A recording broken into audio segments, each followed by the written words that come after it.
एक बीजपत्री तना। Welcome to my channel. आपका अच्छा टर्न में बहुत बहुत वेलकम है। तो आज हम अपने आगे के टॉपिक को बढ़ाते हुए एक बीजपत्री तने के बारे में स्टडी करेंगे। तो लेट्स बिगिन। चलिए हम पढ़ते हैं अपना टॉपिक। एक बीजपत्री तना। एक बीजपत्री तने की शारीरिक रचना द्विबीजपत्री पौधे से भिन्न होती है, लेकिन ऊतकों के विन्यास रहने के क्रम में कोई अंतर नहीं होता है। इसके कहने का मतलब है कि एक बीजपत्री तने की जो शारीरिक संरचना होती है वो द्विबीजपत्री पौधे से बिल्कुल आप सोचेंगे कि डिफरेंट होती है। नहीं, तने में से कुछ भिन्न होती है, पूरी तरह से नहीं होती है, लेकिन इनमें जो ऊतकों का विन्यास रहने का क्रम है उनमें कोई अंतर नहीं होता है। जैसे कि उन ऊतक जैसे बाह्य त्वचा सब कुछ होती है, तो वैसे उसमें भी होती है। जैसे कि आपको 6.7 के अ की बात कर रहा है, तो यहाँ देखिए 6.1 का अ है, तो यहाँ पे बाह्य त्वचे है और ये है बाह्य त्वचा, हाइपोडर्मिस, पैरेन्काइमा, स्टार्च छाद, बंडल कैप, संवहन बंडल, मज्जा किरण, मेंडुला अथवा पित्त। तो ये तने के अनुप्रस्थ काट है। तो हम लोग एक बीजपत्री तने की बात कर रहे थे, तो हमें ब वाला चित्र देखना चाहिए था। ये अ है और ब में हमें डिफरेंट करना है। तो हमें देखिए ये देखें और ये अब अनुप्रस्थ काट और ये एक बीजपत्री है।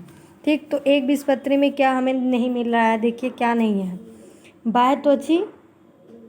बाह्य त्वची में यहाँ पे मूल रोम है और यहाँ पे है नहीं है। बाह्य त्वचा है, हाइपोडर्मिस इसमें भी है, इसमें भी प्रेजेंट है।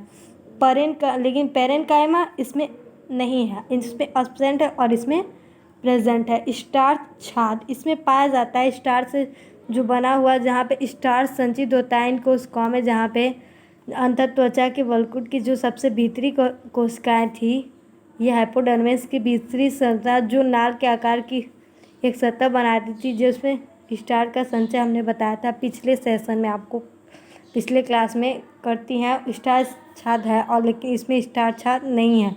यहाँ देखिए संवहन बंडल, ये सब क्या है, वैस्कुलर बंडल है और यहाँ पे वैस्कुलर बंडल यहाँ किनारों पे लगे हुए हैं, राइट, और यहाँ पे गोलाई में बने हुए हैं। और ये सब क्या है, भरण ऊतक है, बाकी सब क्या है, भरण ऊतक है। तो यहाँ पे बहुत से टेंजेस है, बंडल कैप भी है इसमें, मज्जा किरण, मेंडुला अथवा पिंग। अगर इसमें की बात करें तो अनुप्रस्थ काट, ये देखिए यहाँ पे पित्त है, प्रोटोक्साइलम है, कैम्बियम है, फ्लोएम है, स्केलेनकाइमा है, स्टार्च छाद है, पैरेन्काइमा है, कोलेनकाइमा जैसे है। अगर ये इसको हम ऐसे लॉन्गिट्यूडनल काटते हैं सेक्शन में स्वर्स, तो हमें ये मिलता है। फिर अगर इसमें देखें तो भरण ऊतक, संवहन ऊतक, हाइपोडर्मिस, मतलब इसमें और इसमें बहुत चीज़ें, ये नहीं है, ये नहीं है, और क्या नहीं है, प्रोटोजाइलम नहीं है। तो इतना डिफरेंस आपको समझ में आ रहा हो, आई श्योर कि आपको समझ में आ रहा हो। तो इसमें कह रहा है एक बीजपत्री तने की बाह्य त्वचा पर त्वचारोम नहीं होते हैं। तो हमने देखा कि त्वचारोम नहीं होते हैं। एक बीजपत्री तने में अंदर त्वचा स्क्लेरेन्काइमा कोशिकाओं की बनी, और जबकि उसमें हम क्या देखें, पैरेन्काइमा कोशिकाओं की बनी होती हैं, राइट। अंदर त्वचा जो हाइपोडर्मिस होती है, वलकुट में कई सतह पाई जाती है, इसमें से बिखरे हुए संवहन मंडल होते हैं, और जबकि हमने उसमें क्या देखा था, गोलाई में लगे हुए होते हैं। इसमें संवहन बंडल के चारों ओर स्क्लेरेन्काइमा बंडल आच्छाद होता है। इसके संवहन बंडल के चारों ओर स्क्लेरेन्काइमा के बंडल के आच्छाद, जबकि उसमें क्या थे, पैरेन्काइमा के आच्छाद है। संवहन बंडल संयुक्त तथा बंद होते हैं, क्या होते हैं, जुड़े हुए और बंद होते हैं। परिधि संवहन बंडल प्रायः छोटे और केंद्र में बड़े बड़े होते हैं। संवहन बंडल में फ्लोएम पैरेन्काइमा नहीं होता है और इसमें जल रखने वाली गुहिकाएँ होती हैं। तो क्या परिधि संवहन प्रायः छोटे होते हैं और केंद्र में क्या होते हैं, बड़े होते हैं। जबकि हम उसमें क्या देखते थे कि बाहर की ओर बड़े रहते थे और अंदर की ओर जब जाते थे तो छोटे हो जाते थे। तो एक बीजपत्री तने और द्विबीजपत्री तने के बारे में। तो फिर से देखिए, आपको अगर ना समझ में आया हो तो एक बार फिर से मैं आपका रिवाइज करवा देती हूँ। देखिए, ये बाह्य त्वचा है और यहाँ कोलेन कायमा कोशिकाओं की बनी हुई अंत त्वचा है। ठीक, अगर आपको ना पता हो तो मैं आपको यहाँ देखिए, बाहरी अंत त्वचा ये कोलेन कायमा कोशिकाओं की बनी रहती है, जबकि इसकी अंत त्वचा क्या स्क्लेरल कायमा कोशिकाओं की बनी होती है। इसमें स्टार्च आच्छाद पाए जाते हैं, इसमें भी स्टार्च आच्छाद पाए जाते हैं, बंडल जुड़े हुए होते हैं। और ये देखिए, इसमें फ्लोएम और यहाँ पे केंद्र की ओर इस पौधे में बड़े हैं और परिधि की ओर छोटे हैं, और इसमें उल्टा अपोजिट है, छोटे हैं और इधर बड़े हैं। तो ये टॉपिक ऑलमोस्ट आपको क्लियर हो गया होगा। तो हम अगला टॉपिक देखते हैं, पृष्ठाधार पत्ती। द्विबीजपत्री की जो पत्ती होती है, हम उसके बारे में आगे पढ़ते हैं। पृष्ठाधार पत्ती के फलक की लंबवत काट 3 प्रमुख भागों जैसे बाह्य त्वचा, पड़मध्योतक तथा संवहन तंत्र दिखाते हैं। क्या कह रही है?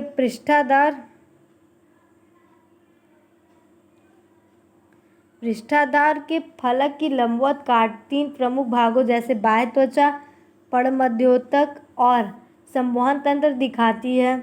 बाह्य त्वचा जो ऊपरी सतह अभ्यस्त बाह्य त्वचा तथा निचली सतह अपाच बाह्य त्वचा को घेरे रहती है, उस पर क्यूटिकल होती है। बाह्य त्वचा पे ऑलमोस्ट हम देखते हैं कि उसमें क्या होती है, क्यूटिकल की लेयर पाई जाती है।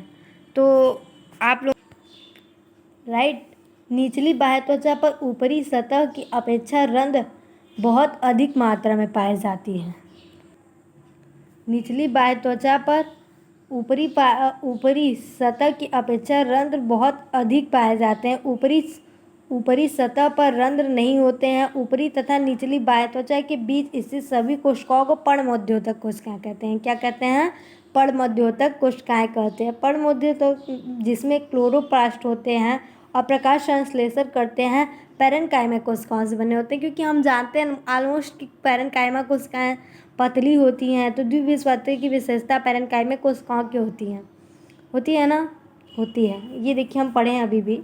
इसमें 2 प्रकार की कोशिकाएं होती है, खम्भ कोशिका तथा स्पंजी पैरेन्काइमा। खम्भ पैरेन्काइमा ऊपरी बाह्य त्वचा के बिल्कुल नीचे होती हैं तथा इसकी कोशिकाएं लंबी होती हैं, ये लंबवत समांतर होती हैं। स्पंजी पैरेन्काइमा खम्भ कोशिकाओं से नीचे होती हैं तथा निचली बाह्य त्वचा तक जाती है। इस क्षेत्र की कोशिकाएं अंडाकार अथवा गोलाकार होती हैं। इन कोशिकाओं के बीच बहुत खाली स्थान होता है तथा वायु गुहिकाएं होती हैं। संवहन तंत्र में संवहन बंडल होते हैं। इन बंडल सिराओं तथा मध्य सिरा संवहन बंडल का माप सिराओं के माप पर आधारित होता है। सिराओं की मोटाई द्विबीजपत्री पत्तियों का जालिका व सिरा विन्यास से भिन्न होता है। संवहन बंडल संयुक्त बहिर्फ्लोमी तथा मध्याधारुक होते हैं। प्रत्येक संवहन बंडल के चारों ओर मोटी भित्ति वाली कोशिकाएं की एक परत होती है जो सघन होती है, इसे बंडल कहते हैं। क्या होती है? एक बंडल पाई जाती है। तो देखिए, जिसे स्पंज आच्छाद कहते हैं, जैसा कि हम चित्र में देखे गए हैं। देखो और संवहन बंडल के जाइलम के स्थान को देखिए। ये देखिए, बंडल आच्छाद है और ये हो गया हमारा जाइलम। यहाँ पे फ्लोएम है, ये फ्लोएम हो गया, ये जाइलम हो गया। अभ्यस्त बाह्य त्वचा खम्भ कोशिका लंबी लंबी है। उसके बाद यहाँ पे हम वायु गुहिका देखते हैं। यहाँ पे जब जैसे ही नीचे जाते हैं, कौन सी कोशिका आ जाती है? स्पंजी कोशिकाएं आ जाती हैं। देखिए, हम किसकी बात कर रहे हैं? पृष्ठाधार द्विबीजपत्री के पत्ती की बात कर रहे हैं। तो आपको ये बात याद रहनी चाहिए, अच्छी तरीके से नोट कर लीजिए। और यहाँ पे अपाच कोशिकाएं बाहर की ओर मैंने बताया, अपाच कोशिकाएं अबेसिकल उपरंधी गुहिकाएं होती हैं। और ये सब ऑलमोस्ट आपको समझ में आ गया होगा। तो द्विबीजपत्री के बारे में समझ में आया। सबसे बाहरी तो मैं फिर से आपको रिवीजन करवा देती हूँ एक बार। ये देखिए, फिर से पृष्ठाधार पत्ती के फलक की लंबवत काट 3 प्रमुख भागों जैसे बाह्य त्वचा, पर्णमध्योतक तथा संवहन तंत्र दिखाते हैं। पर्णमध्योतक बाह्य त्वचा तथा संवहन तंत्र दिखाते हैं। बाह्य त्वचा जो ऊपरी सतह अभ्यस्त बाह्य त्वचा तथा निचली सतह को क्या बोलते हैं? अपाच। यही ना मैंने आपको पीछे दिखाया है फोटो में। आप एनसीईआरटी को पहले उठा लीजिए और उसी एनसीईआरटी से क्लियर करते करते लाइन बाय लाइन मिलाइए अपनी बुक से। मैं जो पढ़ा रही हूँ वही आपकी बुक में भी है, यह एनसीईआरटी की बुक है, आप इससे पढ़िए अच्छे से मन लगा करके। वो घेरे रहती है, तो क्या कहती है, बाह्य त्वचा जो ऊपरी सतह तथा निचली सतह को घेरे रहती है उस पर क्यूटिकल होती है। आपको पहली बार नहीं याद हुआ होगा तो दूसरी बार याद कीजिए। बाह्य त्वचा जो ऊपरी सतह तथा निचली सतह को घेरे रहती है उस पर क्यूटिकल होती है। निचली बाह्य सतह ऊपरी सतह की अपेक्षा रंध्र बहुत अधिक संख्या में होते हैं। ऊपरी सतह पर रंध्र नहीं भी हो सकते, ज़रूरी नहीं है कि ऊपरी वाले पे हो। अगर निचली वाले पे जो रंध्र होते हैं लेकिन उनकी जो संरचना होती है वो काफ़ी अधिक होती है, नीचे रहे या ना रहे, लेकिन हाँ होती है, कम मात्रा में होती है, ये नहीं कहेंगे कि नहीं होती है। ऊपरी तथा निचली बाह्य त्वचा के बीच स्थित सभी कोशिकाओं को पर्णमध्योतक कहते हैं। क्या कहते हैं? ऊपरी तथा निचली बाह्य त्वचा के बीच, ऊपरी त्वचा सबसे बाहरी त्वचा और सबसे निचली वाली त्वचा के बीच जितनी भी कोशिकाएं उसे पर्णमध्योतक कोशिकाएं कहते हैं या पर्णमध्योतक कहते हैं। पर्णमध्य जिसमें क्लोरोप्लास्ट होते हैं और प्रकाश संश्लेषण करते हैं, वो कौन सी कोशिकाओं के बने होते हैं? पैरेन्काइमा सेल के बने होते हैं। ठीक, जो दो प्रकार के होते हैं, खम्भ कोशिका और खम्भ पैरेन्काइमा तथा स्पंजी पैरेन्काइमा, दो प्रकार से मिलकर बने होते हैं, खम्भ पैरेन्काइमा और स्पंजी पैरेन्काइमा। खम्भ पैरेन्काइमा ऊपरी बाह्य त्वचा के बिल्कुल नीचे होते हैं तथा इनकी कोशिकाएं लंबी होती हैं, ये लंबवत समांतर होते हैं। आपने फिर से देखा होगा, लंबवत समांतर होते हैं। स्पंजी पैरेन्काइमा खम्भ कोशिकाओं के नीचे होते हैं और निचली बाह्य त्वचा तक जाते हैं। इस क्षेत्र में कोशिकाएं अंडाकार अथवा गोल होती हैं। तो स्पंजी पैरेन्काइमा खम्भ कोशिका से नीचे होते हैं तथा बाह्य त्वचा तक जाते हैं। इस क्षेत्र की कोशिकाएं अंडाकार अथवा गोल होती है। इन कोशिकाओं के भी बहुत अधिक खाली स्थान होता है जिसमें वायु गुहिका होती है तथा वायु गुहिकाएं पाई जाती हैं। संवहन तंत्र में संवहन बंडल होते हैं। इन बंडल सिराओं तथा मध्य सिराओं और संवहन बंडल का माप सिराओं के माप पर आधारित है। क्या? इन बंडल सिराओं तथा मध्य सिराओं संवहन बंडल का माप सिराओं के माप पर आधारित है। सिराओं की मोटाई द्विबीजपत्री